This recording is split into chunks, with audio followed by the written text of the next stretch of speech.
Hey everyone, my name is Michael Gill. I am a CTO and a founder, and I help people generate more revenue and save time by automating their business. In this workshop, I'm going to take you through how to build automations. If you have my ebook, Maker Minions, you'll know that I gave you 101 ideas for automations that you can build as a maker, as an entrepreneur, as a side hustler. And in this workshop, I'm going to take you through how to actually build these automations using some of the most popular tools like Zapier and Integromat. Whether you're a beginner at building automations or you're advanced at it, I'm going to take you through step by step how you can build better automations that will save you time and generate more revenue.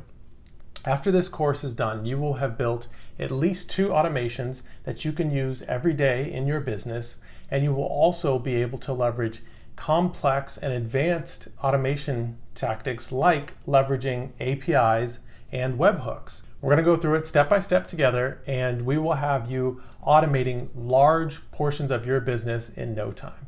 Also, you'll want to pick up the Playbook, which is a companion to the course. In this Playbook, I'm going to give you the specific strategies and techniques that I use to automate my business and that you can use to automate your business, whether you sell a product or provide a service or have side hustles. I'm going to show you how automation can be implemented and specifically which parts of your business you want to use automations for and which parts you don't. When you're done, you're going to be able to add hours to your day. You're going to be able to clone yourself, things as a business owner, you've always wished you could do and these limitations that you could get over. I'm going to show you how you can do that using automations. So sign up for the course and also make sure to pick up the Playbook, and I'll see you in the workshop.